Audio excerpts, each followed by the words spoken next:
and gentlemen, first of all, on behalf of our Commander Joe Clark, I would like to welcome each and every one of you here tonight.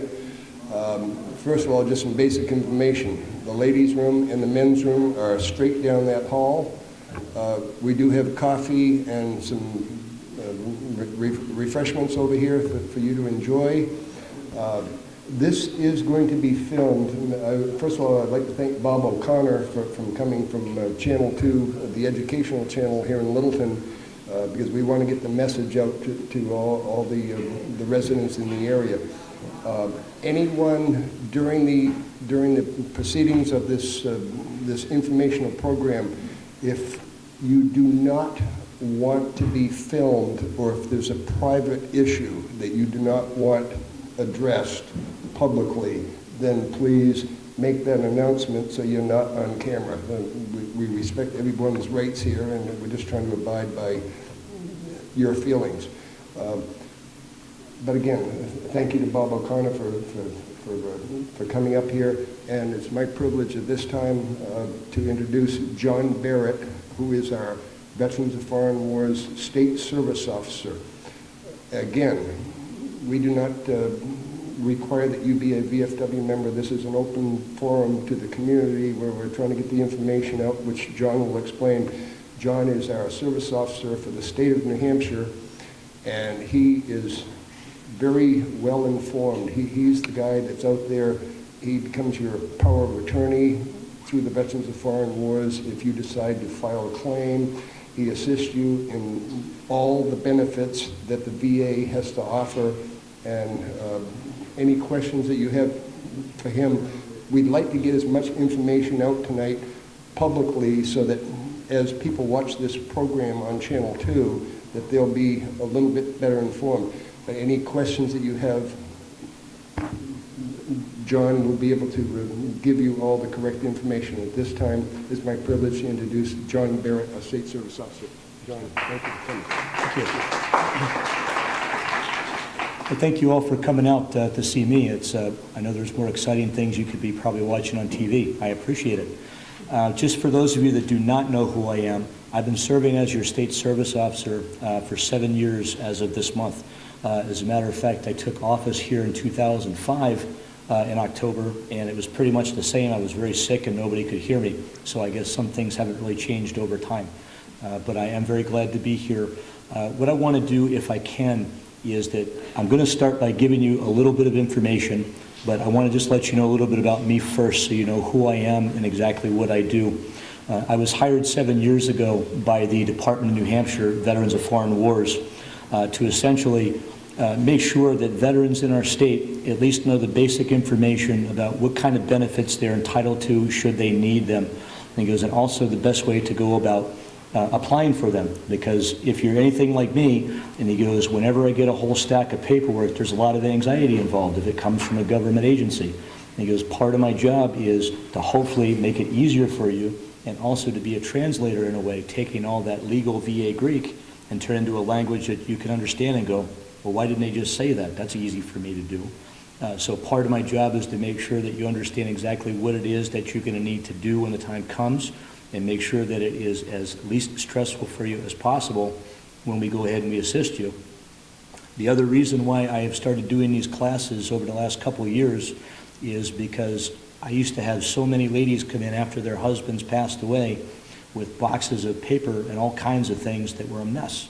And they said, my husband never talked to me about any of this stuff. I have no idea what it is, what to do with it, what do I apply for, what do I need to do?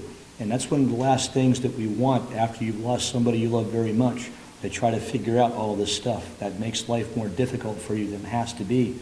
So my purpose today is, what you have in front of you is essentially a checklist of things that when the time comes, that you know what to prepare or put aside so that you can go into our nearest VFW service office and apply for these benefits, and they will have everything that they need from you to be able to fill out your information completely, accurately, and hopefully it'll be done that much quicker because everything is done and in one package ready to go.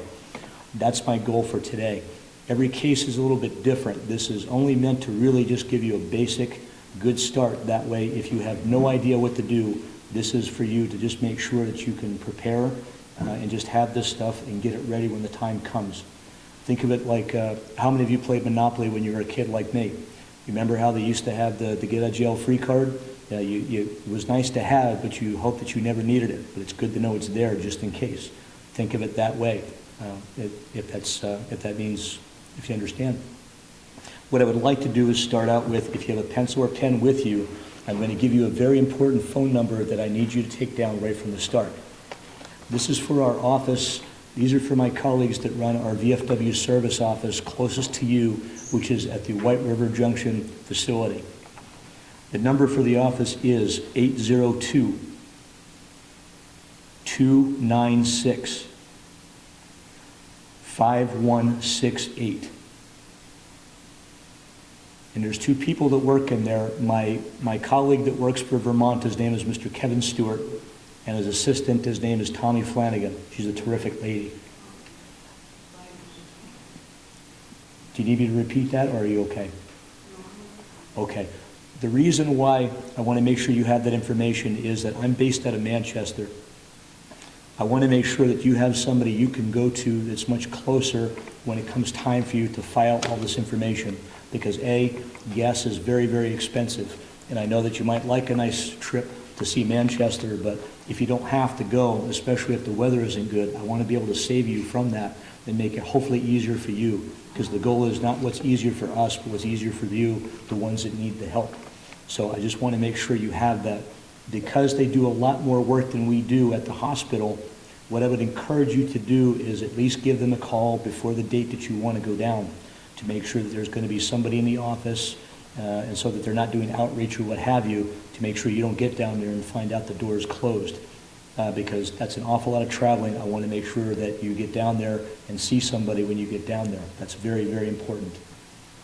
The other thing that I want to bring up about those of you, it is we have an agreement with our office in Vermont that says that if you wish to put in a claim with them, they will gladly take the claim for you and start the process, even though you are a resident of New Hampshire. However, be advised that because if you put in a claim for any type of pension, they are no longer done at the veterans VA regional offices all over the country. They're actually done in one specific location for each section of the country. For us, it's Philadelphia, Pennsylvania. So what they will do is that they will send all the information to Philadelphia, but we have them send your information to us, a copy of what they submitted, so that because you're a resident of New Hampshire, we can go ahead and call Philadelphia if we need to track down your claim, and we have your basic information. We can say on this date we put in this claim for Mrs. Jones. We're looking for a status as to where it's at. Do you need anything from us, or are we just waiting for you to get to it on the stack? So I can report back to you and let you know, they haven't forgot you. This is where it's at on the stack right now. This is approximately how much more time it's going to take. Because if you're anything like me, show of hands, how many people absolutely hate to wait for anything any longer than you have to? It doesn't matter what it is. All of you better raise your hands, I hope so. Okay, and I understand that. And he goes, you can imagine with my job, we have about 2,200 clients, which is veterans and widows, that we work with, and we have about 500 active cases at any time, and there's just two of us to handle them. So you can imagine it's quite a handful. So you can imagine how many people are waiting for things from the VA and call us, because it's very, very difficult sometimes to give them an answer they want to hear. Unfortunately, sometimes we cannot. But we want to make sure that you know that we're out there and you can reach us if you need to. It's not like Charlie's Angels where you hear a voice but you have no idea what they look like.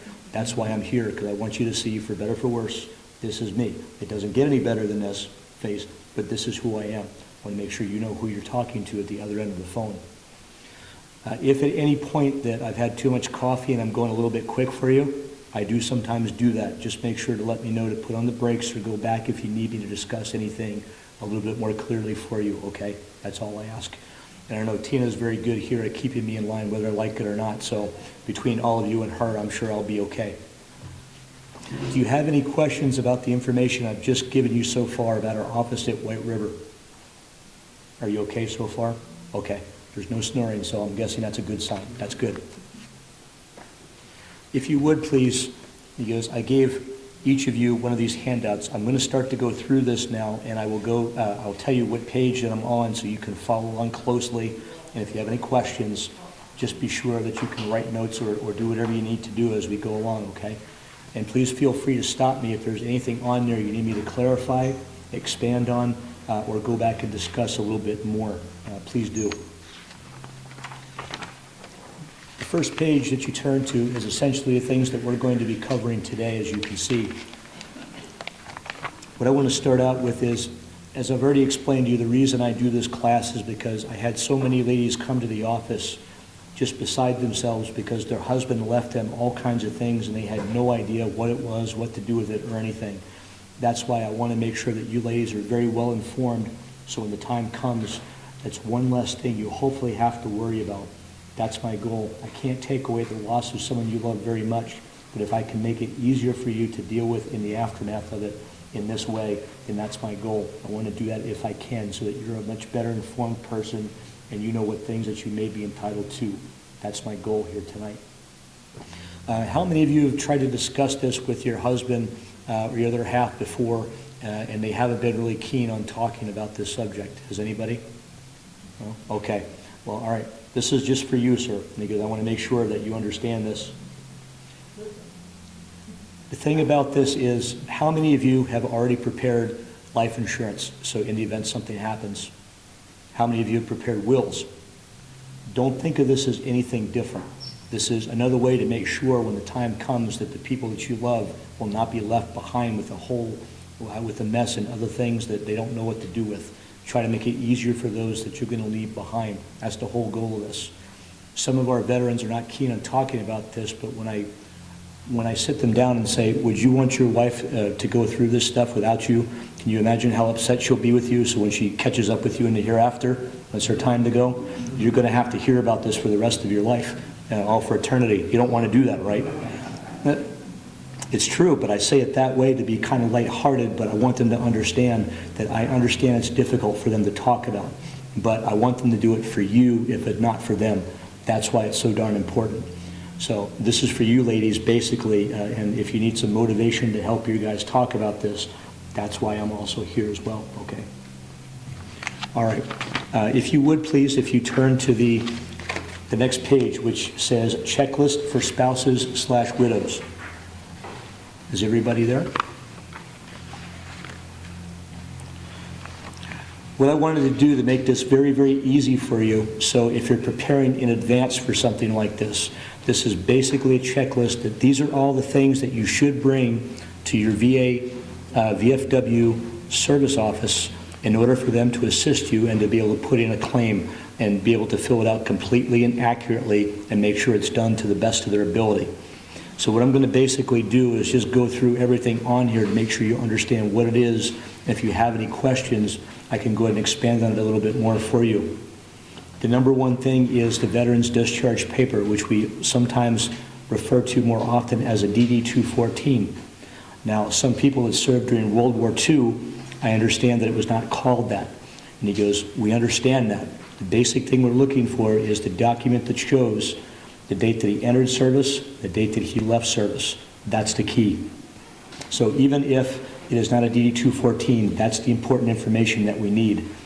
For those of you that are not familiar with that form, how many of you have not actually seen that form before? Is there anybody in here who is not familiar with that? Okay, well that's good. I'm glad. If you're ever not sure about a form, always look in the bottom left-hand corner of any VA document because it'll tell you exactly what the form number is there. So anytime I'm referring to something, when you have your notes at home, that's where to look to make sure you're looking at the correct form that we're discussing and that I've listed on here.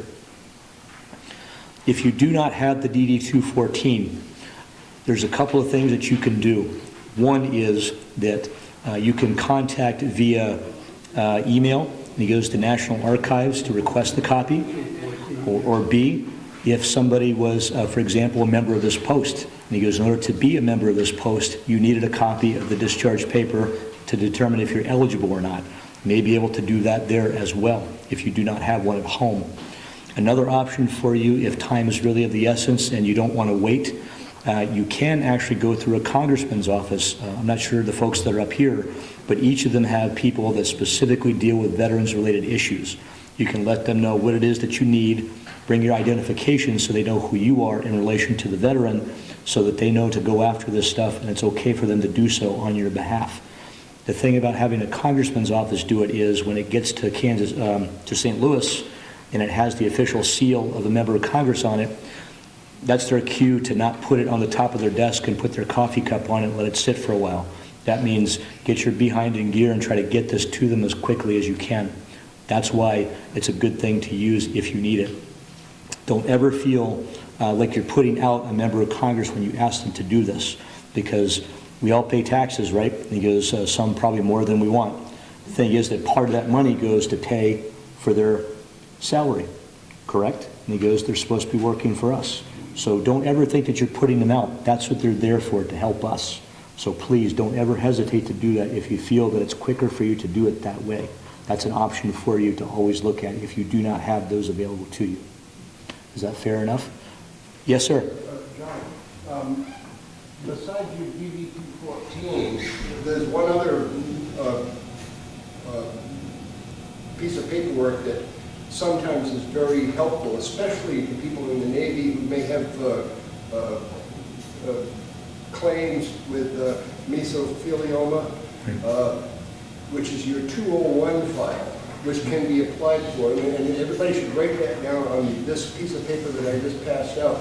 Besides your DD 214, your 201 file can be very helpful at different times, because that can show you what ship you were on and the time that you were on that ship and the second. Right. Now, that's a little bit different class, but because Dan is very correct. If you're looking for, or if you have that document in your possession, it still would show dates of service, active service, and where they were serving or what ship they were serving on. So yes, if you have that, that would still be useful enough for the VA to begin to go ahead and process the claim.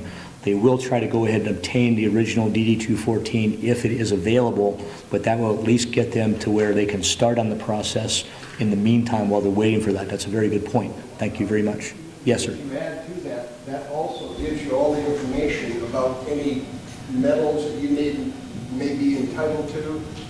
It tells you, your 201 file tells you everything from what you shot in marksmanship in basic training, tells you what schools that you went to, your dates of rank. It gives you a lot more information than your basic DD-214. But you know, if you keep this up, I'm going to hire you and have you come out with me on the road and help me with some of this. That's very good. But that's excellent. That's a very good point. And he goes, now it may not necessarily need to apply for when you are applying for a widow's pension of any kind. However, if there is a type of claim that the veteran or you wishes to put in, that might be very important information. And yes, that's a good thing to absolutely have if you can get it. Absolutely. The next thing is a copy of the death certificate. The reason why this is very important, I will explain this a little bit more in detail in the coming pages. The big reason is, for example, if you're putting a claim for what we call death indemnity compensation, or DIC for short, what that means in a nutshell in plain English is, for example, I'm service connected at 20% for diabetes. If on my death certificate it says that one of my causes of death or a contributing factor to my death was diabetes, the only thing my wife has to do is to be able to produce the death certificate that shows that that is on there as a cause of death or a contributing cause of death. And all the VA has to do is verify what I was service connected for, and she's eligible for that benefit. That's just how easy it is. That's why it's very important. But they also want to make sure, even though it sounds kind of funny, and he goes, in a way, there are some people out there that have been dishonest with the VA over time and said, well, my husband has passed away and I'm looking for benefits. It turns out that he didn't pass away. They haven't seen him for a while. And he goes, but they're looking to try to get some money. And he goes, unfortunately, there are people like that. So yes, part of it is for the obvious reason. They want to make sure that your loved one is actually indeed passed away. Because for every one very good, honest, honorable person like you, there are some people out there that are looking at what can I do to make a little bit of money at the expense of the VA. So don't ever take it personal if they ask you for this information or make sure that they have everything correct. It's because that they have been burned before by people that they thought were honest but were not. So don't ever take that personal. That's the one thing I can tell you because it's not meant to be. At least they should not be treating you that way. Let's put it that way. Are you okay so far? I just want to make sure I haven't missed anybody here. Okay. Number 3, a copy of your marriage certificate. The reason why this is important is because the VA wants to know at the time of the veteran's passing is that you were indeed married, you were their spouse. Because we have had, I will tell you, we had a case in our office a few years before I actually arrived. This is one of those things that you hear about on TV and think that's no way it's possible. We had a lady actually that came in to apply for benefits for a widow's pension.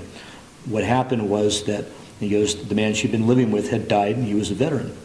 20-some years before, he had left his wife. He never got around to getting a divorce. Never thought it was a big deal. He got sick. She took care of him until he passed away. She didn't know that he wasn't married until she went to apply for the benefit. You can imagine how awkward and probably very frustrating that was to find out all that.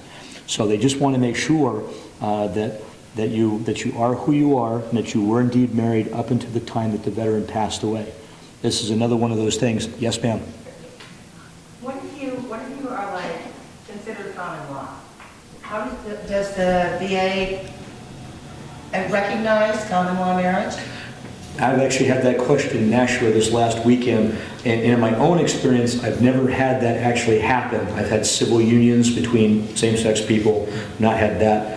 The only thing I can tell you is that trying to prove that in terms of getting benefits from the VA, it can make it a challenge. So just like any good lawyer would tell you, get it in writing if you can, okay? That doesn't mean drag him to Las Vegas and get him to the altar before something happens. What I mean by that is just make sure you have something documented somewhere, that at some point that could indeed be a real issue, because the VA has to look at, we need documentation that you are who you are, and that there's not anything there that potentially will be a stumbling block. You don't want that to happen to you, okay? So, yes, ma'am. I guess my question is there someplace you can go that what would the VA require to prove common law? Is there some like website or someplace you can go that like the VA would recognize common law if you had this? Do you know? I don't know. Because it's something I have never dealt with, and even in 7 years worth of training, nobody has ever brought up to us. What I would specifically do is, and he goes, the VA, how many of you have the VA website? There is a number actually that you can call that you can tell them, this is my situation, I just want to make sure, so if the time comes, what do I need to make sure that this will not be a potential roadblock for me getting benefits later? Because you should really hear it directly from the source. Because as I say, I've never been trained in that and I've never seen it, but I want to make sure that you get the correct information right from the source. Or what I can do if you like is that on the handouts, you have my phone number on that card. Instead of calling the folks in Vermont, what I can have you do over this next few days, anyone that needs clarification on that, I'm right downstairs from the regional office. I go upstairs and pester them all the time with all kinds of claims and things like that I'm working on. What you can do is give me a call, or if you can, Tina, if you like, since you know a lot of the folks in here, email me in the next day or so. I will get you the answer so that you can put it out to everybody here. Is that fair enough? That sound okay? The only reason I brought it up is there are a lot of younger veterans. Yes. They don't get married, they live together. Yes. And that's kind of like the new trend. And just to be able to give them information that this is what you need if this is going to be the situation. That's an excellent point. And I believe in New Hampshire there is no recognized common law. There is in Texas. There is in New Hampshire. There is. There is. I went that with a member of one of our members who had lived with her. It wasn't a VA thing, Okay. but he was a Vietnam veteran, and if maybe I had been more aware, I could have dragged her that way. They lived together 40 years. From the time they were like, 18 years old. And her family, his family, all considered them married, but they had never gotten married. Right. Maybe if I had been on the ball, because he was in Vietnam, she could have gotten something. I don't know. But just, it was like a strange, but young kids nowadays don't get married. They live together.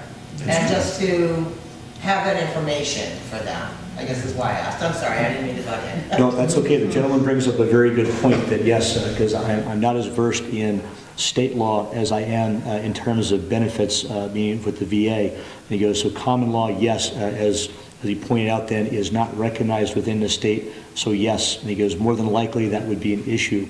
So make sure that if you are going to do things, if you can, to make things easier for both of you, that should be something you should probably discuss, just so if for no other reason, for benefit purposes, anybody you leave behind will not potentially have a problem. Because it may not seem like a big thing while you're together, but if God forbid something happens, it's going to be very difficult for them. So please, if you know anybody in that situation, have them really discuss that amongst themselves, and hopefully do the right thing and do what's best for them.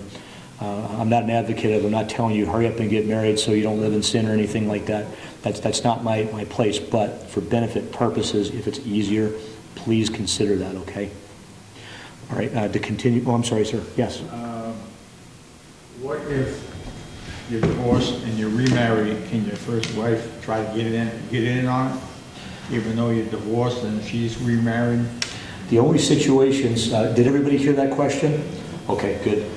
The only situation is that, for example, she would be potentially eligible for something if you have a child together and that child has special needs and requires money every month, a portion of your check, in order to help pay for the cost of care and things like that.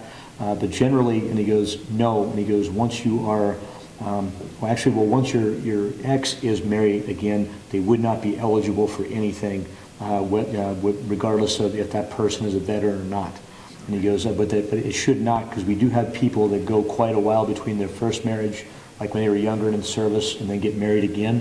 And he goes, usually the case is no. They would have to make a very good point with the VA and say that, look, and he goes, these are things that I still, like for example, if she was receiving any money from the court system for, say, medical expenses or anything like that, if they were special needs, they may be able to apply for what the VA refers to as an apportionment.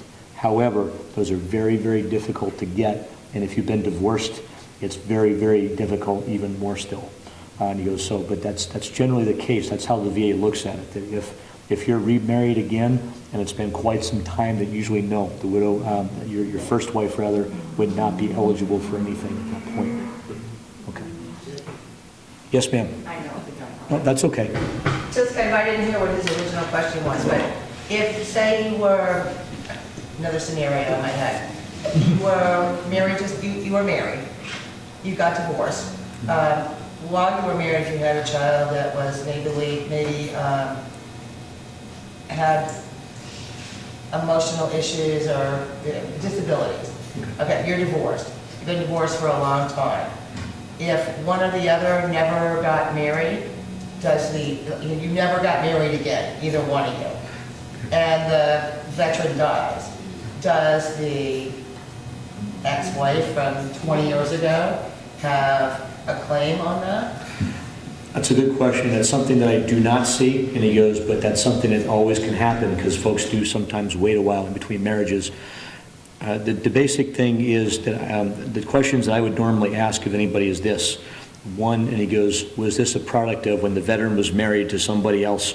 Was this a child from that marriage? If the answer is yes, even though if it's been a while, if a doctor says that, look, Mr. and Mrs. Smith had this child, and he goes and requires constant care because of medical conditions, even if you are not married anymore, it still is possible for you to go ahead and to apply for, you can potentially get, I say an apportionment, meaning a portion of if he's getting any type of service connection. He goes, or might be able to get some potential funds to help out with their care, but it's on a case-by-case. The doctor would really have to provide, look, these are the things that the person, that they cannot do on their own, that they need care for. It has to be very, very specific so that they know exactly how severe it is. Would that have to be service-related or not? We don't have to be service-related, no, because we have, as you know, we have a gentleman who's part of our leadership right now in the state, and he goes that his daughter has a condition that is not related or anything that relates to his service during Vietnam. And he goes, so no, it does not have to be something. Now, if it is, yes, potentially there's more benefits had, but it's not necessary to specifically have that situation. It can just be a person with special needs. That's the key. Okay. But as I say, though, it sort of comes with a little bit of an asterisk or disclaimer, if you will, that every case is different. That's why it's kind of a blanket answer, but I would have to look at every situation so that I can answer yours when I look at it more accurately to make sure that you understand it specific to your case. So I apologize if it seems a little bit on the vague side, but every case is slightly different. That's why we do that. We just want to make sure. And that's why if you go into our offices, if we ask you a lot of questions, it's not to give you a bad time or put you on the hot seat. It's because the more information we have, we know what kind of benefit that we can potentially apply for or what you might be eligible for. That's why we're supposed to be asking those questions. So don't ever look at us as being a pain in the butt. There's a method to our madness, why we do what we do. Well, yes, I can be a pain in the butt, but for other reasons. Let's put it that way. Okay, but that's another story for another time. So does everybody at least know the basics of that, just in case that comes up? Okay. Copies of any VA correspondence the veteran might have received, especially concerning benefits and compensation they have been receiving. I understand that some veterans were not receiving any type of compensation at the time they passed away. The reason why I ask for this, if you have it, is because it helps me to find out, one, if they are receiving compensation, what conditions were they receiving it for? For example, if you are a Vietnam veteran and you had lung cancer, which is associated with Agent Orange exposure, and the cause of death happens to be lung cancer or complications of it, that tells me that eliminates one of the two claims I can put in for, meaning the widow's pension, I would strictly put in for a DIC claim, meaning a service-connected condition is what caused his death, and here's the documentation.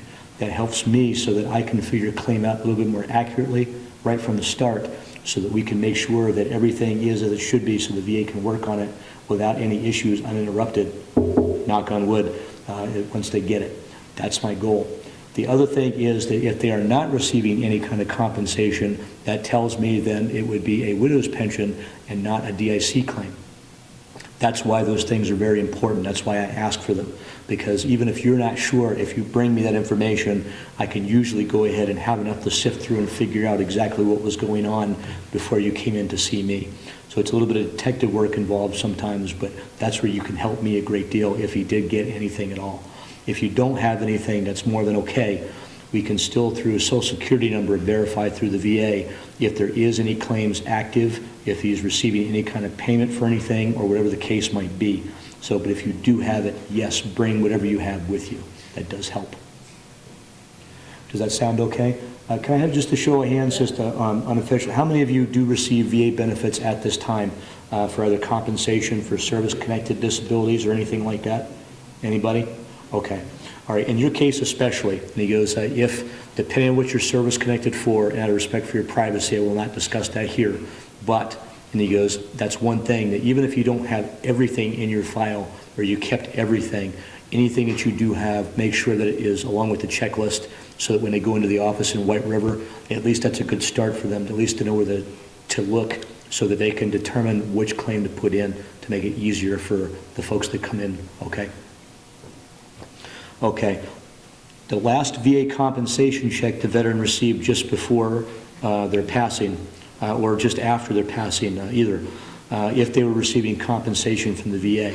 I say check because there are some people that are not keen on direct deposit. I understand that. There are some of our veterans that still, even though it's easier, still prefer the good old-fashioned check because they have it in their hands. If by chance you do get a check in the mail at a time right around the time of their passing, the number one rule is hold on to that check. Don't cash it or go crazy with it for whatever you want to do with it until the VA can determine if you're eligible for that last month of his compensation. Because if you are not by any chance, depending on when they passed away, just like the IRS, they're not very good about giving you what they owe you, but they're very good about taking back what you owe them. You don't want that to happen. Now, if you get direct deposit, that's another story. And he goes, just make sure you roughly know about how much you get a month, or they get a month, so that if something happens, you know not to touch at least that part of what's in the account. Because what will happen is, if you're eligible for that, we have to apply to the VA to see if you're eligible to receive it. They will, even though it's briefly, will take it back and then reissue it to you if you are eligible for it in your name and not your spouse's. So, yes, ma'am. What's the timeline for that? I know it's changed. Well, no, absolutely. Unfortunately, the amount of time that it takes for these to go through now is getting longer because we have so many World War II vets that we're losing. We're losing a lot of our Vietnam era veterans now, unfortunately, so the demand for this is going up and up. and they don't have enough people to keep up with all this demand at the pension center in Philadelphia at this point. Right now, it is not uncommon for these things to they can take less than 3 to 4 months, but ideally, most of the ones that I've seen now have been taking at least that long because they have such an enormous backlog right now, unfortunately. That's why I tell people that when you put in a claim with the VA, I'll discuss this with you a little bit later, but in a nutshell, when you deal with the VA for any type of claim, it's essentially going to be a marathon, not a sprint. So just like if you're training for a marathon, just be ready for the long haul as opposed to something that'll be over quickly. It's not because they're not competent, it's just because they have so darn much work now. They have much more than they ever thought they would ever have, and they're not really fully prepared for it. And those of you that are VFW members know that our members do work on Capitol Hill for exactly this reason, that the backlog has become so big that it takes so darn long for people to get answers for their claims and for any kind of assistance they need. This is exactly, that feeds right into what it is. This is part of the heart of the problem with the VA at this point, unfortunately. If you turn over to the next page, this is where I put on here in very big letters, very important note. That's because it is. This is what we've just covered. And he goes, this is the rule about if you get a check or direct deposit shortly before or just after a veteran's passing. What I can tell you is how many of you that if you do receive compensation or pay have through a credit union by any chance, just like I do. The reason I say that is the difference is if you get paid at the end of the month for any type of benefits, credit unions, unlike banks, they usually get the money about 3 days beforehand. But unlike banks, they will not hold on to it till the 30th and release it to you. Most of the time, that if you get it on the 28th, it's yours to spend. So if you are any chance getting benefits and you want to switch to a credit union, I'm not going to particularly promote one over another, but that is one advantage to having a credit union as opposed to a bank. If you need your money a little bit sooner and you're counting your pennies at the end of the month, that may be an option for you. That's something to look at some point in the future, okay? Only because I have that, and he goes, and it's actually very, very helpful at times if it's a tough month. So it's something for you to consider later on down the road if you get to that point. Now, I'm just kind of doing a little bit of a check here, kind of inserting my own speed bump here to slow down just a little bit. I just want to make sure all of you are okay with what I've covered so far. You don't have any concerns. You don't have that look like I've lost you, so that's a good sign. I got a quick question here. Yes, sir. On this widow's pension, Yes, sir. you're getting a VA pension and you die in the middle of the month. By that time, your check for the month has already been deposited. Do you have to refund half of the month? Well, that brings up a very, very good point. That's why you have to report, ladies and gentlemen. He goes, when your veteran spouse passes away, the number one thing you should do, even with all the other things that are going on, immediately report it to the VA. And what I'm going to do is give you an 800 number, which actually is based out of Cleveland, but it's important that you call them because you will continue to be paid because they think that there's nothing wrong. And if by chance something has happened and you don't tell them, they're going to want some of that money back potentially. If you have a pencil or pen, this is the 800 number, 800-827-1000, 1000. Absolutely, it's 800-827-1000. Now, the only thing that I will warn you about when you call Cleveland is, I know people are cringing like Cleveland. Oh, yeah, I know. And he goes, but for VA purposes, when you call them, keep in mind that this is a central location where everybody from around the country calls for general questions and things like this. It is not uncommon for you, especially on a Monday or a Friday or close to payday. It may take a little while for them to get to you on the phone. One thing that they will do, you can either do is A, get a comfortable chair and have a seat and something to read and a good cup of coffee, because it will take a little bit, or they do sometimes have the option when they're busy for you to leave a message that has your phone number so that as soon as they get to your point in line, instead of you waiting on the phone, they will call you back. And I know they do that because I've had to do that myself with my claim at some point not too long ago. So that way you can do whatever you want to do, but just be near the phone, because as soon as they get to it, they will call you back, and we don't know exactly when that'll be. That way it's a little bit more convenient for you, a little. It's still not the best thing, but at least they get back to you. You don't have to sit there on the phone all that time. Yes, sir. Along that same line, one more question. Under the widow's pension, Yes, sir. you can't have a little more than $13,000 of other income. Well, actually, you're jumping ahead of me. He goes, I'm getting to that. And he goes, are you sure you haven't had some coffee and you're a little bit ahead of me here? I'm actually going to... You're getting ahead of him. Oh, okay, all right. That's okay. We have to harness you. We have to lasso you in here. You're getting a little bit ahead of the rest of the class here. Don't ever get ahead of things. No, that's okay. That's good. I'm glad that means you're paying attention. That's good. Okay. And he goes, now the next page, as the gentleman rightly pointed out, is the difference between widow's pension and DIC in a nutshell. Think of this in a way as basically a Reader's Digest condensed version of what are each of them and what's the difference. That's basically what I want to make you aware of today. I want to make sure, did you raise your hand? I just want to make sure I didn't miss you. Okay. Keeping your eyes open, that's okay. That's okay. I have that effect on people sometimes. That's all right. Yes, sir. Maybe a 2-minute break, if anybody wants coffee or needs to go to the restroom or... You want a cup of coffee? Get up and get it now. I just want to make sure, because I know you folks though too, when he goes, if you're anything like me, I know I have a bedtime, and if I'm up after that, sometimes I get a little bit. So I just want to make sure I'm respectful of your time as well. Would you like me just to continue then, or would you need us to take a break, or? Okay, I don't hear anybody cheering, so I guess that means I can go on then. That's all right. Okay, that's okay. All right, if you would then, if you make sure that you're all on that page.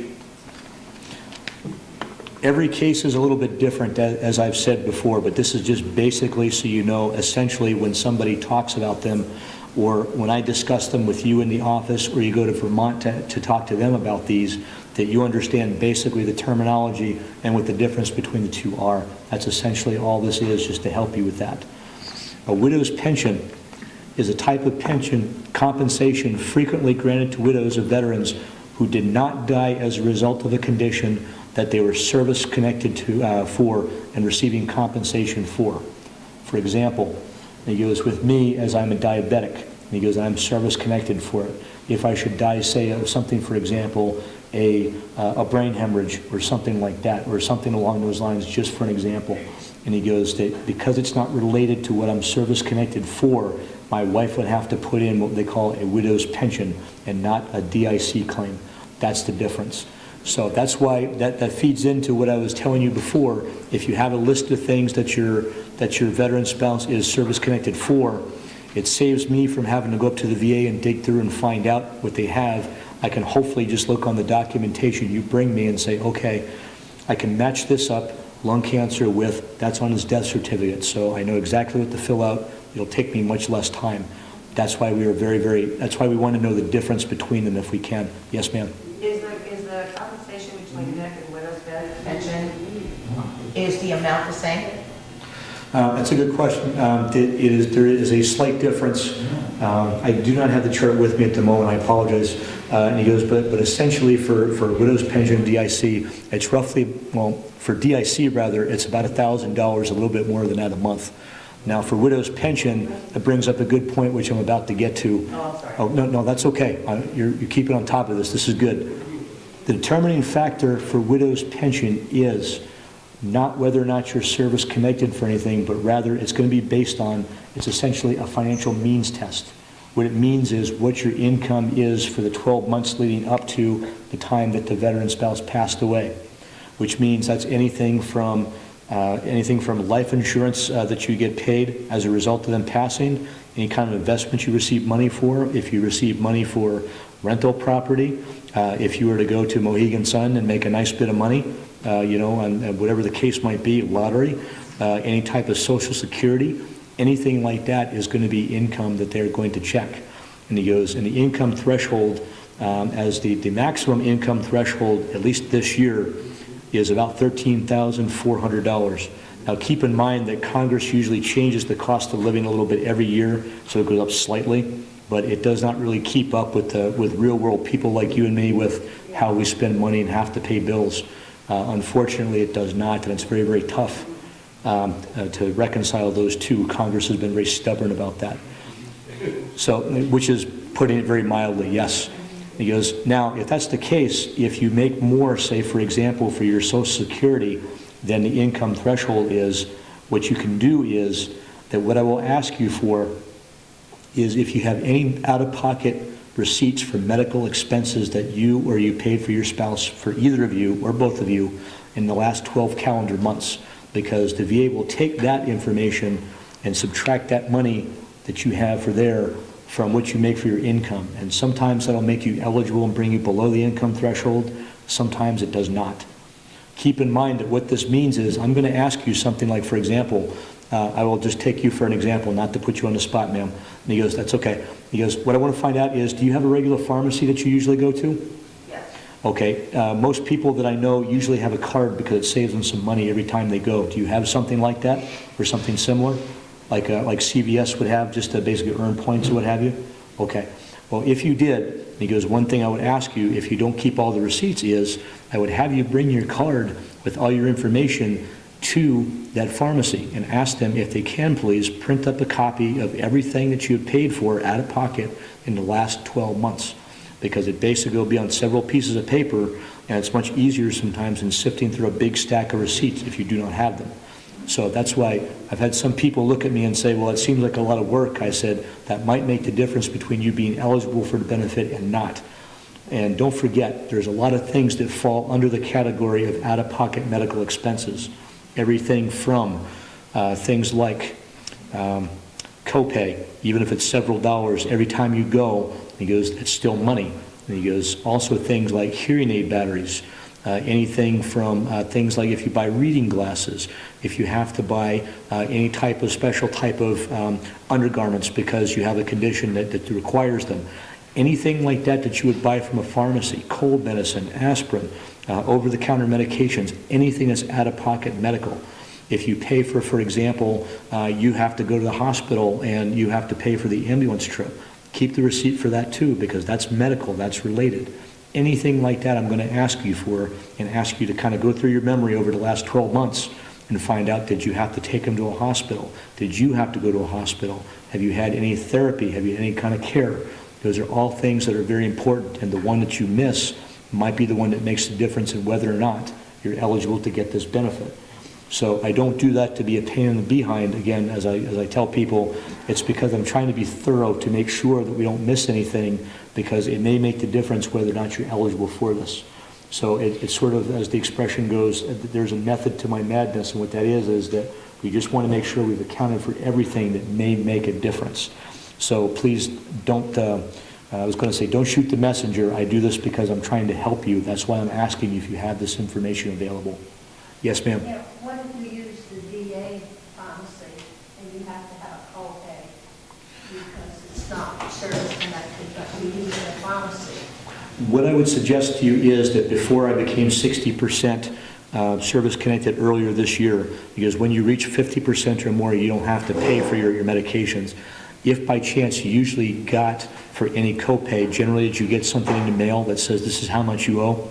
Did you get a statement? That's usually normal. I used to do that. Do you? Okay. What I would do is that any of those, if you keep good records, bring those in, because it may not be a lot of money, but it might be enough to pay on your income to make a difference whether or not you're eligible for that benefit. So it's one of those things that, but if you can, if you do not by any chance have that, you can sometimes go to the accounting office or the cashier at the VA hospital and say, this is my card, this is what I'm looking for is, can you give me a statement for how much I paid for in terms of copays or what I've been billed for over the last 12 months. That's sometimes the quickest way to do that, and they understand they can do that very easily because they have your history on there for what they've charged you and what you've given them, what you might still owe them, and whatever the case might be. Yes, sir? I'm a little confused about the 13,456. Let's say my wife gets $6,000 from Social Security, but she's eligible for my disability payment still. Will they pay only up to the $13,000? Was it every... 6 to the 13,000, and is that a ceiling? Well, what that number is based on is that when they do the census every 10 years, it's basically the average income for a household, which I don't know what household that is. That's awfully small. I mean, my math isn't really good, but I realize that's pretty darn low. And he goes, so what that basically is that, and he goes, if anything that she receives in terms of any type of income, it exceeds that 13,000 plus, and he goes, whether it be from your benefits, Social Security, or anything else, and he goes, what we'll have to do is then we'll have to ask, all right, what kind of things do you have in terms of any type of medical bills that you paid for? Because that's basically, if you earn up to that, if you're fairly close, the VA generally, if it shows that you're not exceeding that, generally speaking, if you are below that, they will not give you a bad time if you document everything correctly. If you are very close, they are very particular, and they want to make sure if you do or do not meet that. The reason why I say that is because there's some people knowing what the limit is will sometimes kind of, so to speak, cook the books so that it looks like they're eligible to receive something that they are actually not. That's, income threshold, yes. Anything above that, we would need all that medical information to see and add it, because what they would do is subtract that from what she makes, and if that makes her eligible, that's good. That's what we're trying to get at. Yes. Yes, ma'am. So, why did I make this so complicated? No, it's okay. So basically,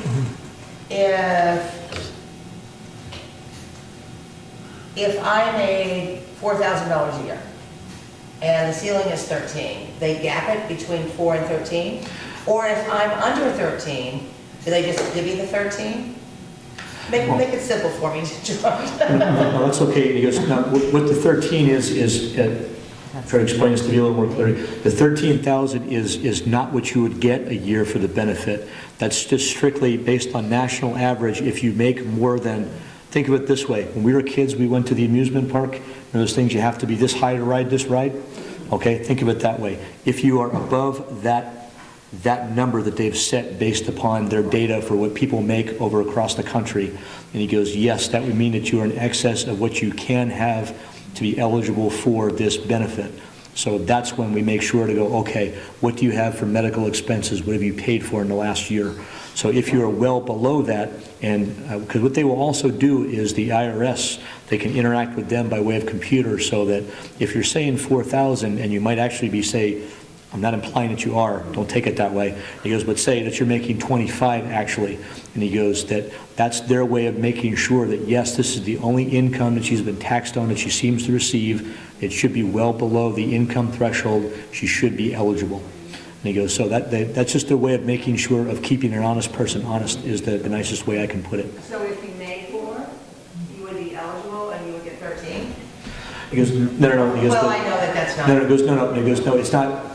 The 13 is not the amount that you would receive if you get widow's If you're pension. under 13. He goes, well, widow's pension generally runs, it's depending on how much your income is once they calculate all that. Right. It can be as little as, we've seen people get only about $40 a month, upwards to several $100s. It really depends on what your income is and what your expenses are. So unfortunately, it's not a set for everybody, because everybody's income is different, and the things that you have or are paid for are different. I mean, it's terrible. I've had ladies that only get $20, $30 a month because they don't make enough really to live on, but they still make just over basically what is considered the income threshold, but they spend a lot when they go to the pharmacy and stuff. So those poor ladies have so little to live on. It's very heartbreaking. I hate to see that.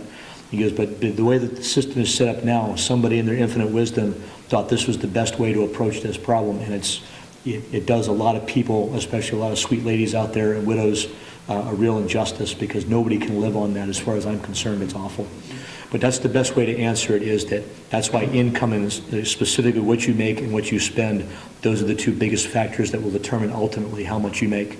Now for DIC, on the other hand, no, it is about over $1,000 regardless. And he goes, so if it's, for example, if your husband had lung cancer and that's what he passed away from, and he goes, he was service-connected for it, yes, you would get that check. There's no income check whatsoever, because the only thing they're there for... Service-connected. Yes, exactly. Does that make a little bit more sense? Yeah. I know I want to make sure, because some of you have that look like, that sounds wonderful, but I'm not exactly sure. I just want to make sure if you are not clear on that, I will it seems like one of the biggest things is the $13,000 is not what you would make a year from the VA. It's just rather the ceiling as far as what you can make in a year to determine if you are eligible or not counting any type of medical expenses. That's where it is. But $13,000 is not ultimately what many people would make. They would make considerably less than that or more, depending on how much income and how much they've spent. That's the big thing we need to determine. That's why when you bring in that information, that's why we want to know that, because that helps the VA determine that a little bit more accurately. Sometimes it works in your favor. Unfortunately, sometimes it does not. I wish I had a better way to put that, but that is kind of the nature of the beast dealing with the VA at this point. And of course, the Congress and senators who serve one term, they have to go through the same thing. Even though I've never run for office, I will just say I can either confirm or deny that, because I'm not running for office, but let me put it to you in a very diplomatic way, because what you're saying is extremely accurate, and that's the most polite way I've ever heard it put. Let's put it that way. Absolutely. Okay. Now, I'll have you turn over to the next page, please, which basically the top of it is what we have been just discussing, but about halfway down the page is for the DIC, Death Indemnity Compensation, or DIC for short. Just for our purposes here, I'll refer to it as DIC because you waste too much breath trying to say that and you forget what you're going to say for the rest of the sentence by trying to pronounce all that. So if that's okay with you, I just want to make it easier for all of you to follow. We've discussed DIC a bit already in detail over the course of this. Does anybody have any additional questions about that that you need me to clear up? Because if you're okay with it, I can move on, but I just want to make sure you're absolutely understanding what the difference between those two are. Okay, there's no snoring, so that means that I guess that you got it. That's good. That's a good sign. Okay. If you do have any questions, though, later before I leave here, please come up to me and ask me off camera, okay? I don't mind if you need some additional assistance, though, with that. Okay, I'm going to have you turn a couple more pages to where it says the State Veterans Cemetery at Boscawen, New Hampshire. That's about 2 or 3 pages from where we were just at. I'm going to make sure you're all there. Okay. The State Veterans Cemetery at Boscawen is a state agency, which means that me, as a service organization service officer, does not deal with them directly. However, and he goes, what I encourage veterans to do and their families is, just like when you prepare or have your things ready for in the event that your spouse passes away, and you come into our office for help, or if you prepare a will or you prepare insurance. And he goes, if you want to make sure that your spouse is eligible to be buried at Boscawen, what I provided on this page is all the means of contact for them by email, by the internet, by the phone, and by the fax. The only thing I've not included is smoke signals because I don't know that really well. So that's, but I basically included every other way possible for you to contact them. Because what you want to do is, as part of your pre-planning, I would encourage you, if you wish to be buried or interred at Boscawen, make sure that you get an application from them so that you can fill out and ensure that you are eligible, so when the time comes, it's one less thing your spouse has to worry about. That way they know exactly where you're going to be. They don't have to worry about any of that stuff. Did you have a question, sir? I just want to make sure you're okay. All right. I'm glad you're still with me. I thought you were nodding off there. I apologize if I'm... Okay. All right. But you understand, this is just like pre-planning for anything else. I would encourage you that even if you're not sure if you would like to be interred there, get the information so you can see what it takes to be eligible, so that if you should decide that, you're ready for it. It's one less thing. You have the packet ready to go, so when the time comes, you can just say to the funeral home, we already have arranged that this is going to be laid to rest, contact them, and the funeral home usually does, so that they can coordinate when to bring them there to have a service or whatever the case might be, okay? Communication is key. It's not a very difficult form to fill out. They will need a copy of your spouse's discharge paper or proof of service to just verify that they are eligible to be there, okay? That's the important thing. That's the #1 document you should have when you deal with them. Now, how many of you have the internet at home? Because with their website that I have on here, you can actually download a copy of the application and you can print it right off so you can have it at home to read over and to fill out. Or, as I understand it, you can fill it out online even if you want to as well. But just make sure you submit the copy of the discharge paper or scan it so that they have that, so that they know they can verify your eligibility. The one question I get from a lot of folks is, can my spouse be buried with me at the cemetery? The answer is yes. That is something that sometimes the spouse will go ahead and pass away before the veteran. That's why if you are concerned about this and you want to make sure all the arrangements that can be made are made, check on that too. Make sure that one, you're eligible, and two, make sure that they are aware that I want my spouse to be there as well, so that they can make the proper marking on the opposite side of the stone, but also so that when the time comes, it's less confusion for the funeral home and your family. So please go ahead and consider that if it's something that you want to do. Keep in mind, how many of you have been to Boscawen, have visited there? Okay. For those of you that have not, if cremation is something that you are interested in as opposed to a standard burial, they do have what they call basically niches, for lack of a better term, like a cubby hole, if you will, that'll have the information for the veteran, and the urn will be placed in that spot. And he goes, and the spouse can be put in the spot with them, and the tag will be put later. If you go up, you can see that on some of the niches right now that are up there. So either way, either it's in the ground or a niche, because you can still go ahead and make sure that you're ready when the time comes. Please don't put that off. That's something that's very easy to do. Be prepared. Be very proactive about that. One thing I'd like to bring up, I know that nobody likes to talk about this, no matter what age. This is not fun, but it's very important. I know a lot of you have not won Powerball, right? Just like me? You're pretty well broke, pretty much like most of us in here? Okay. So this is something I want to make sure that you understand. If you plan to have a burial within a day or two after your veteran passes away, because it is not required if you're going to have a quick turnaround for the services or cremation, you do not necessarily have to pay for embalming for one of the services that you pay for at the funeral home. If it's going to be more than a day or so, yes. But if it's going to be fairly quick, that's something that can potentially save you a lot of money. As I understand it, some funeral homes will not go out of the way to tell you that. And he goes, be sure to ask if that's an option if you're planning to do it. For example, I have members of my family that are Jewish. If they pass away, that the service has to be done very quickly. In that case like that, he goes, it would not really be a factor because they're not going to be out of the ground or disinterred long enough for them to have any issue with it. I think the reason why they do that in terms of embalming is because it's more of a health issue if it's going to be a while, so you're waiting for people to come in from out of town or what have you. But if it's going to be a quick turnaround time, make sure that you cover that with the funeral home so that they do not charge you for something that you do not need, okay? I don't know all the specifics in terms of the law as far as the amount of time, but if it's within a couple of days and you're not going to be there long, not going to require their services much, please ask them about that. If it saves you some money, absolutely, we want to be able to do that. And it's not anything dishonest. This is something that is an option that you should look at, though, if you choose to go that route.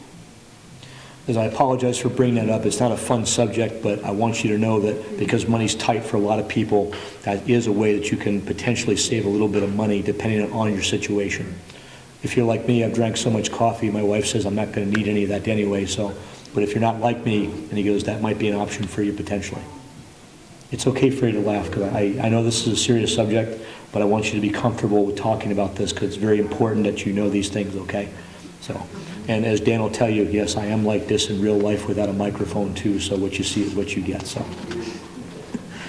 Now, but does anybody have any questions about the Boscawen information? As I said, I don't deal with them directly, but I want to make sure that you know that it's there so that you can use it when you need it.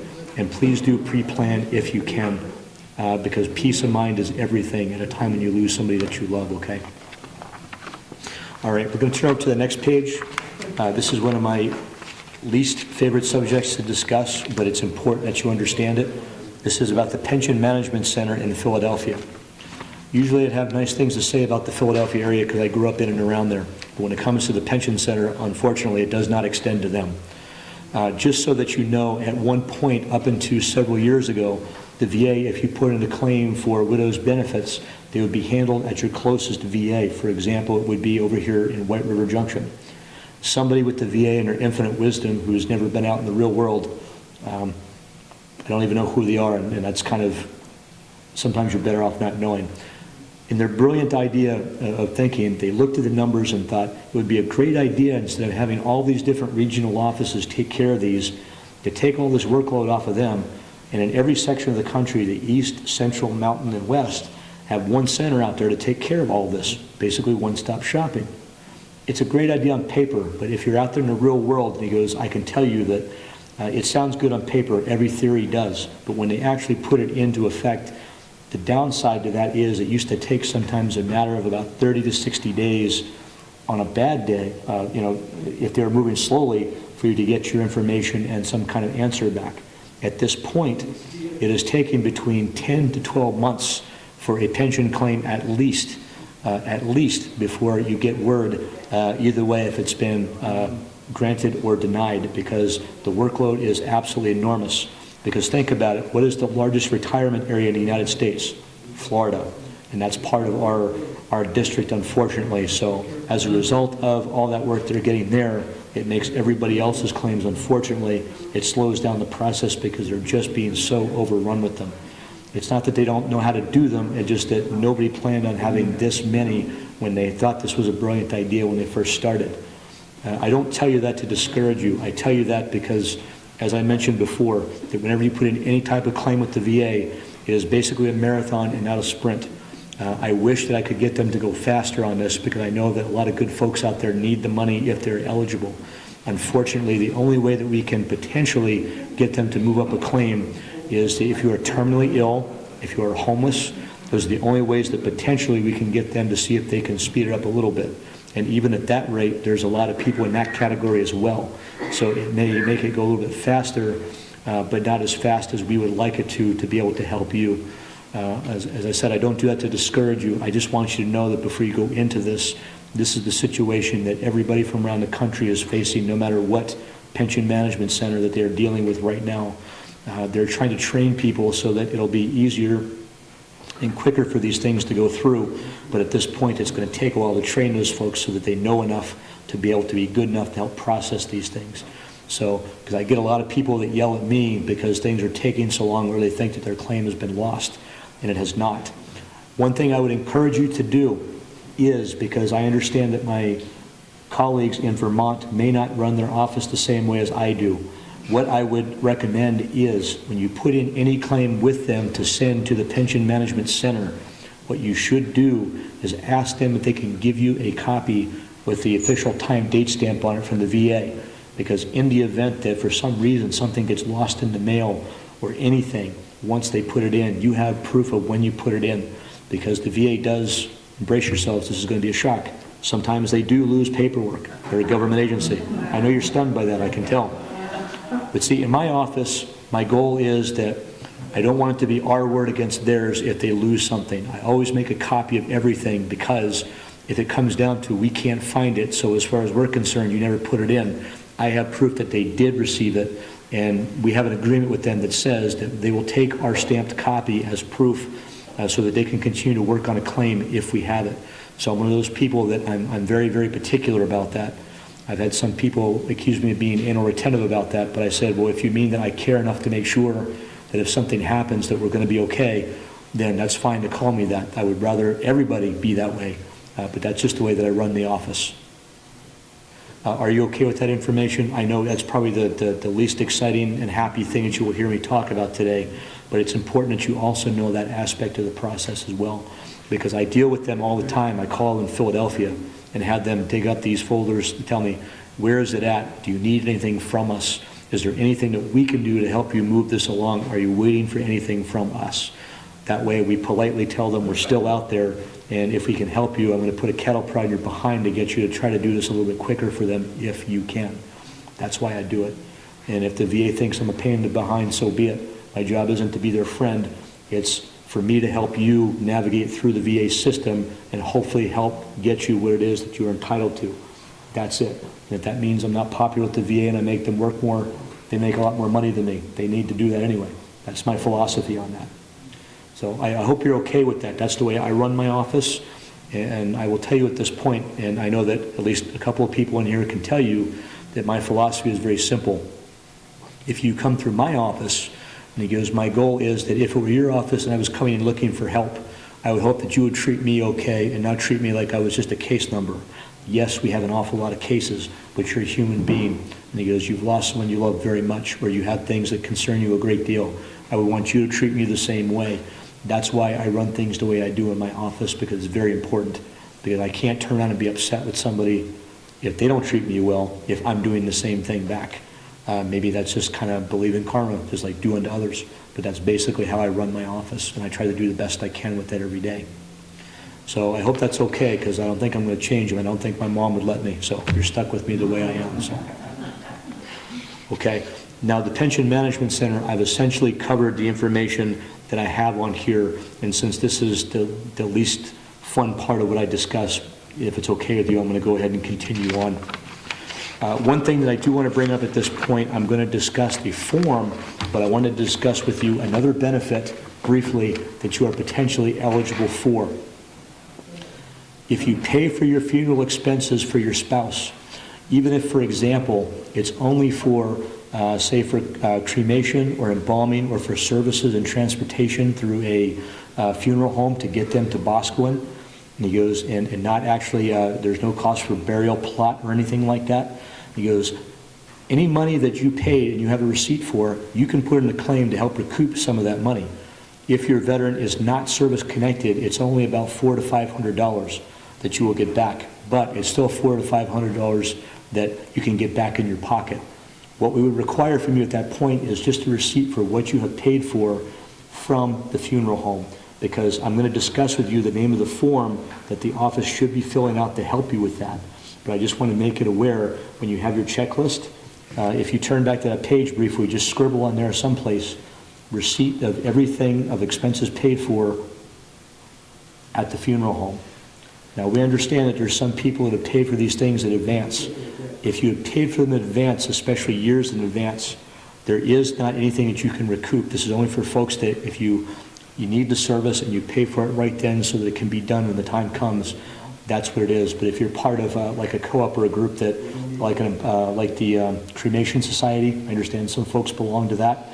If you pay into that, that is something that cannot be recouped because you paid for that ahead of time. This is strictly for the expenses that you incur while you use the funeral home to help you make arrangements and what have you, okay?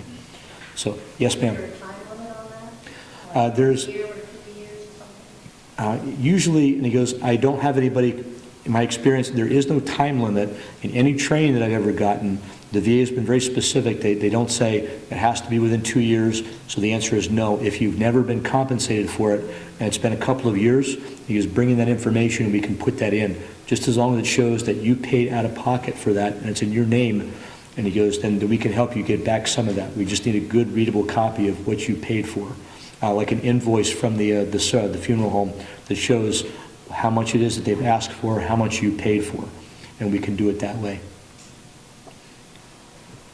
Now, I realize it doesn't cover everything as far as the funeral expenses, but, and he goes, if you are going to be interred in Boscawen, that means that one thing you would not have to worry about paying for is the plot. He goes, that's another thing to look at. So if you're looking to save a little bit of money and be planning ahead of time, that's something to consider as well, that would save you some money in the future when you make the arrangements, whatever they might be. Does that make sense? I apologize. I just want to make sure that you understand that, because I'm also about not only making things easier for you so when you fill out these claims you understand them and what we need to do and what we can do for you, but if we can save you a little bit of money here and there, I will try to give you those little tips so that you can keep a little bit more money in your pocket for other things that you might need it for. Yes, ma'am? What if you went and interned in Arlington? Same thing? I've had a couple of people ask about that, and because Arlington is it's a more special place because of its location. The only thing that I would suggest is make arrangements ahead of time to find out, one, if they're eligible to go into Arlington, and in that way, whatever funeral home that you wish to deal with here, they can coordinate in terms of for transportation or whatever is going to be necessary to do that. So communication is key. I would say just do it as far in advance as you can. Call, or is there like a website like for Arlington? I'm just curious. I know that because they're part of... Vacation when I go visit Gina. Okay. I know that they have a website because they're part of the federal government. If you go into type in Arlington Cemetery, and you should have the link, yes. Because they should, because the biggest thing people ask is my spouse eligible? So you should be able to download the information or contact somebody directly on there just to make sure. Is are you eligible for medical? I don't know what makes you eligible to be, I'm sorry. in It has terms of- nothing to do with what we're talking about. Well, no, that's okay, because I'm usually doing most of the Bosco, and he goes, I do understand because Arlington, the nature of what kind of special place that it is, I would imagine that their standards for what makes you eligible, they should have it on the site so you can read it over very carefully. I would just make sure you have your DD 214 handy so you can make sure to verify the information is correct before you send it in. That way there's hopefully no delay in it getting processed. And that way if there's an issue that, well, he does not have one of these medals, and he goes and you're looking to see if you're eligible. Okay. Okay. All right, folks, this is, I want to make sure he can hear me here. Okay, that's all right. I just want to make sure the folks behind you are still with me here. All right, the next page, if you would, is important VA forms that are going to be involved in this process. Please keep in mind that if you come into the VFW office in White River Junction, if they're doing their job as I do up there, you should not be filling these out by yourself. You should have somebody in there to make sure that they're filled out correctly with you.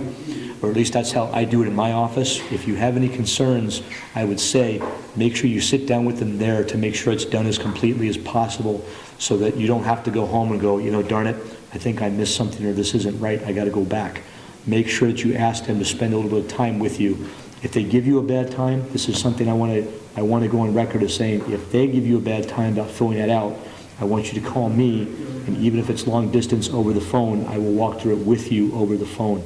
That is my guarantee to you, because I understand that sometimes they are busy and sometimes they can make people feel like they're being rushed. It's not that they're trying to be disrespectful, but I want to make sure if you have any concerns and if they do not address them correctly or accurately, please let me know. I will go over that with you and walk through it with you on the phone. What I will do is get out a copy of the same form at my desk, and I will go ahead and walk through it and have you turn to the pages and make sure things are filled out correctly as they should be. Is that fair enough? That's a promise I make all of you here, because I want to make sure that if the level of service or if they're not able to help you as much as maybe I would at my office, that you can still get the assistance from me if you need it. Because if it was my mom and somebody treated her that way, I know I don't care if she lived out in Seattle, I'd go after them and grab their ear and say, listen, that's my mom, don't do that to her.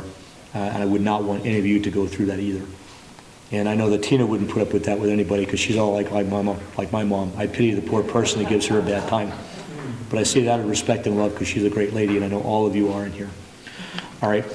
The reason why I want to make sure that you're aware of these forms is so when you go into the office that you're aware of ahead of time, because I don't want you to feel overwhelmed. I want you to understand what these forms are, because they're going to be mentioning them to you. Sometimes our service officers, though they mean well, do not always make it a point. They will tell you what the number of the form is, but not take a moment to go, okay, you don't do this like I do. Let me make sure you understand what this form is in English. And I find myself having to do that because I do it all the time, but I understand that sometimes people give me a look like, that sounds wonderful, but what the heck does that mean? So I want to make sure that you're okay with what we're doing and you understand why we're doing it, what the purpose of it is. Because if you're anything like my mom, she used to, God bless her, she would always tell me, and he goes, well, because I'm your mom, that's why. I'm not that kind of person. I will explain to you why we need to fill out the form so that you understand that I want you to be a better informed person when you fill this out, so you understand the process better. That's my whole goal. I want you to be better informed. The first form that we would have you fill out is the VA Form 21-530. Keep in mind, in my office, all of these forms are not on the old-fashioned paper. They're actually on a computer. And if you were in my office in Manchester, I would have you sit next to me and hopefully not laugh at my typing when I do it. But I would fill out all the information there so you don't have to. I just take your information and type it. We print it up and I have you sign it when we're done so that you don't have to worry about filling it out. I don't know if the Vermont office has that capability to do that, but if they do, and he goes, that's basically what they should be doing, or just sit down with you with the paper and just go through it. Either way, as long as they help you and go through it completely, that's the important thing. The application for burial benefits. What this means is, this is exactly as I was just covering. This is your costs that were incurred when you used a funeral home for the expenses. Even if it was something small, like you just used their place for viewing and they go ahead and spend some money to put something in the paper, an obituary, and services and things like that. It does not matter if you paid for anything out of there. You're entitled to get some of that back. And he goes, so please keep a record of that, a good readable copy of the receipt. It does not have to be the original, but a good readable copy of what you paid is what we need in order, because it'll be attached to this form once it goes in. That way they have proof of who it was that did the services and how much in the event they have to go back and verify anything. That's why we do that. And that's also another way of the VA keeping honest people honest, so to speak, as I've said before, to make sure that you're not claiming things that you never got. Like, yeah, we use the Rolls Royce so you can go out in style. It costs us 25 grand plus for gas. And he goes, well, we know that doesn't usually happen, but yes, there are some people out there, unfortunately, that if there's a way to make some money, unfortunately, there are some people that will do that. So again, don't think of the VA as they're picking on you. They just want to make sure the information is correct and that they have everything they need to process your claim as quickly as possible. I will say that your claim for burial expenses generally, knock on wood, generally will get finished sooner than your claim for widow's pension usually. It's because they're much easier for them to process in Philadelphia because all they're looking at is how much money did she spend, where's the proof of what she spent. Cut her a check for that. So it is possible for you to get that before you get anywhere that widow's pension. They do not necessarily do them all together. I will tell you a little secret about the VA. Don't tell them I said this, okay? This stays between all of us here and even those of you at home. And he goes, when people at the VA process these claims, the thing about it is that they work on a quota system. For every claim that they clear, they get a point for. And at the end of the month, if they make their quota, their bosses are happy. If they don't, well, they're not so happy, as you can imagine. One of the easiest things for them to get points for is to go ahead and to process a claim for recouping some of your costs, because they're very, very quick to do, and it's easy points for them. That's why usually you will get that back sooner. If they're thinking correctly, as they should, what's the easiest way for me to get points and my boss is not on my backside at the end of the month? They do all those first, or they should. He goes, so that's just something between us that I've learned in the time I've been doing this. And like I said, if you tell the VA you said that, shh, I'm going to deny it that I ever said anything, okay? So it's all right for you to laugh. Yes, ma'am. I have a question. Yes. These forms that you're going to go over right now, are they only available through the VA, or do you find that funeral parlors? You're doing with this gentleman here, you're getting a little bit ahead of me. All of you are kind of passing me here. No, that's okay. No, but that's good. And he goes, that's the next thing I'm coming to, so that's good. I appreciate that. And he goes, you're helping me to kind of keep a good steady pace here too, which is good. All right, we go down. The next form is the form 40-0247. This is called a request for a presidential memorial certificate. Has anybody seen one of those before by any chance? Do you recognize them? Okay. And he goes, I know that both of you do. Essentially, for those of you that have not seen it, it is essentially signed by the president. It's not personally signed by him, but it has his signature on it, thanking you for your spouse's service to their country. It's a very beautiful little thing that you can get that's embossed with a nice symbol of the President of the United States, the presidential seal, and it's suitable for framing. It's a beautiful little thing to have. That is a very easy thing to go ahead and to apply for. There's only a few bits of information that they need, basically the veteran's information, when he served, and they'll attach that to the back of the form. Usually, a good reputable funeral home will go ahead and do this one for you. Sometimes they do not because they're worried about more pressing things. If by chance they do not do that, don't be afraid to ask the service officer up in Vermont. He goes, this form, I want to make sure it's filled out while I'm here. That way I can make sure to get this in the mail. They can take upwards of at least a few months because the demand for these is very high right now. It can take usually a little bit longer. Can I ask ma'am about how long did it take for you to get yours? Roughly? A couple of months. Okay, then they're actually in the passing lane. They're actually going kind of quick then at that point, because most of the ones that we hear from today, they are taking a little bit longer because there's more and more demand as more of our older vets unfortunately pass away. So just be aware of that, because they come from one location outside of Washington, D.C., as I understand it. The next form is the form 40-1330. the application for government marker or headstone.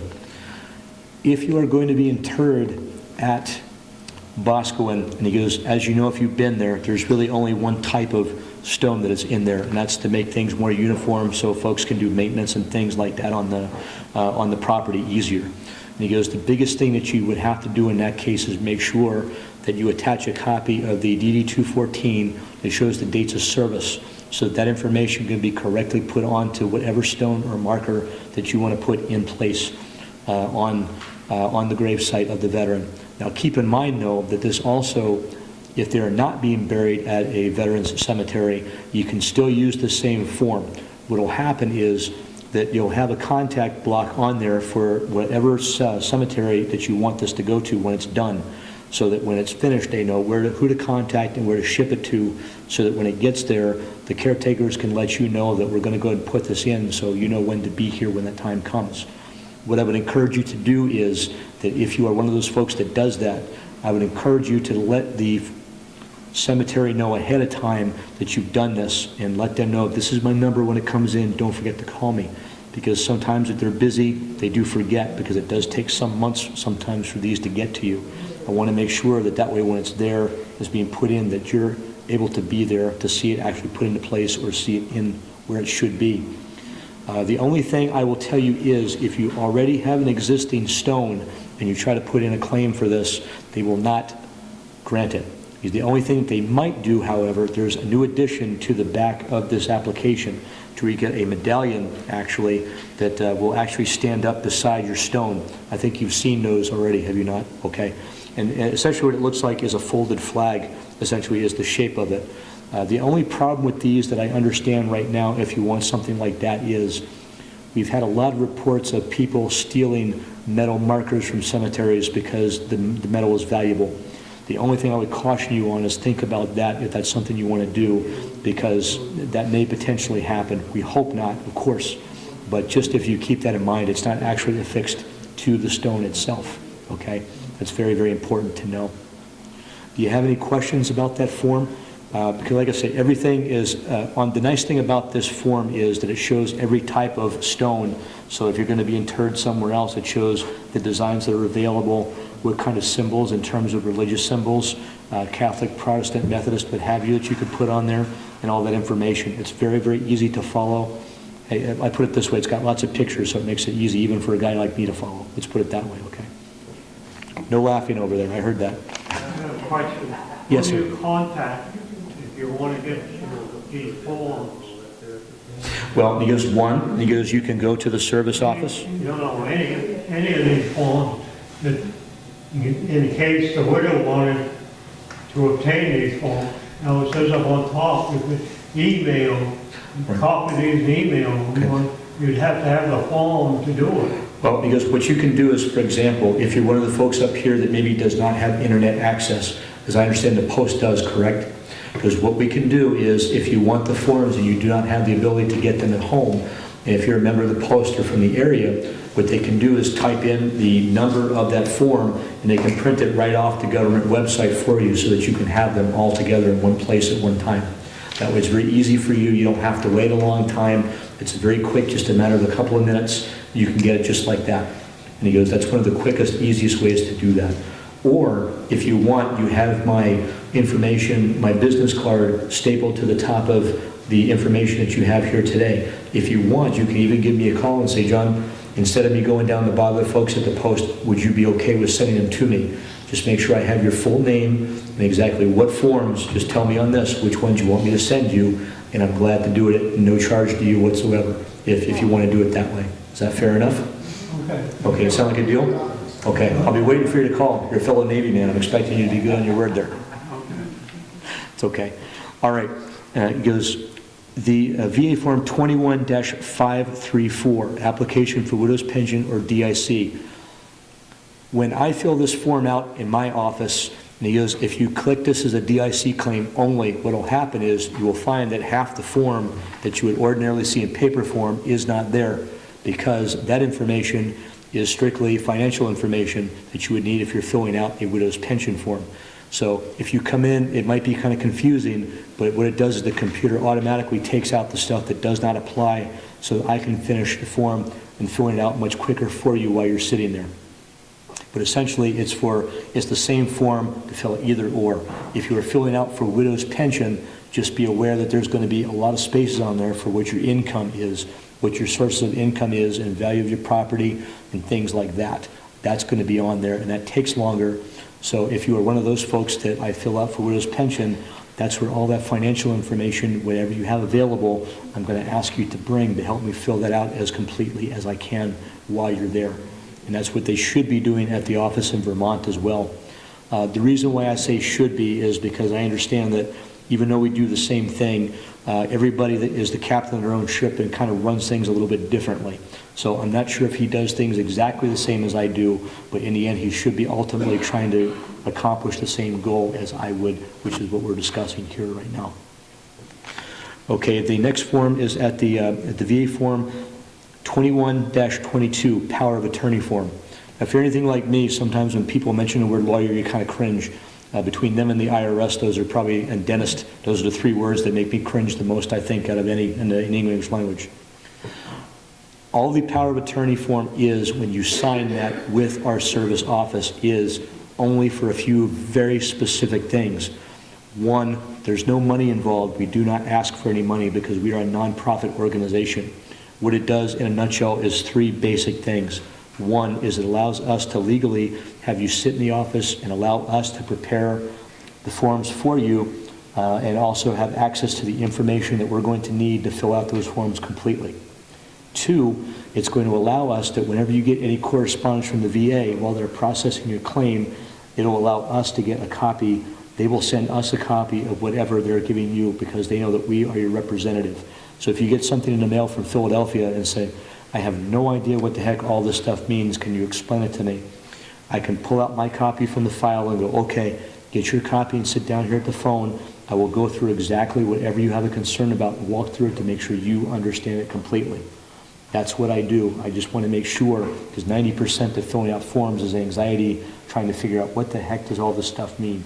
That's why I do that, and I am very, very conscientious of that, because I want you to be okay with this and understand this process from beginning to end as much as possible. Even though I'm filling out the forms, because this affects you greatly, I just want to make sure you're okay with this. I'm not one of those people that just says, relax, leave everything to me, because I want you to be informed. I want you to be a very, very knowledgeable person, and I want you just to learn a little bit about the process. That way you understand what I'm doing, so that if you have any questions, you're very confident. He knows what he's doing. We've covered everything, and I think we've done a good job and made sure everything is done as it should be, which is your right to have somebody do that correctly, rightfully so. Do you have any questions about the power of attorney form? As I said, that there's no, let's put it this way, and he goes, there's no property, no money or anything involved. It just gives us the okay to be involved with, and also allows us to call Philadelphia if we need to say, we represent these people, can you tell me where this claim is, or what are you doing with it at this time?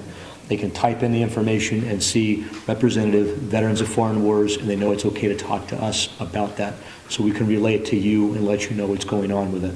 That's why we do that. And that's, in a nutshell, that's exactly what the power of attorney is. And as you know, ma'am, because you've dealt with us for some time, you're very aware of that, as you know. Yes, sir. John, for clarification purposes, some people in here may be a member of the Veterans of Foreign Wars, but you do not require them to be a member of any organization by simply being a veteran. You work for them through the VFW. You know, I'm absolutely convinced now you're going to be my PR guy from now on. I want you to just get here. Dan brings up a very excellent point. And this also applies to your spouses if they want to put in a claim with the VA. You do not have to be a VFW member or eligible to be a VFW member, just be a veteran. It does not matter. We can help you regardless if they served during wartime or peacetime. It does not matter. And he goes, now of course membership is a different story, yes. And he goes, but to fill out these forms, you do not have to, it is not a requirement. So by all means, you're welcome, regardless of what organization they may belong with. Well, that's okay, we love you anyway. We love you equally, no matter what. So you're always welcome in. Yes, sir. Can I make that one other point? Of course. seen this happen. Currently, I'm the service officer here for the Post, working under John. Well, one of the things that I've seen in the past is, well, if somebody files a claim or calls the American Legion, the DAV, there's many service officers. You also have the VA service officer. One of the things that I've noticed that in the past, because everybody wants it expedited, they want it right now. Well, all of a sudden they become a little unhappy because they think the American Legion or the VFW or a certain service officer is dragging their feet. One thing that you do not want to do is say, well, I'm not happy with this service officer from the, let's say it's from the VFW, and then try to jump ship and go to the American Legion and the DAV. It's not a good thing to do because of the fact that once the ball gets rolling, they have a mutual respect for each other. And then, I mean, would you want to delve on that, just touch on that? So That's a very good point, because we've had people, for lack of a better term, especially folks that want to put in claims, will kind of make their way through our building to each of the organizations, sort of like if you're looking for a good price, if you see one car that you like and you want to see what kind of deal you can get from each of the different dealerships. Because the thing is, I answer that really two different ways. And he goes, and they're both accurate. One is that think of us all as, in a sense, we are doctors. We all went to the same medical school and learned the same type of medicine to practice. However, and he goes, we all still have to go by the same VA rules and regulations, but just like every doctor has a different bedside manner, the people that you deal with, you may be more comfortable with one organization than another. But just because you go with another one, it's not like, well, I'll get a better deal with him or get this done faster. We all have to go ahead and file these claims with the same organization. So they're basically all going down the same mail chute to the same place. So it does not matter which one you put it in for. The other thing that does bring up is that, and he goes, sometimes it's a matter of comfort. And he goes, if you want to go with another organization, that's okay. I respect that.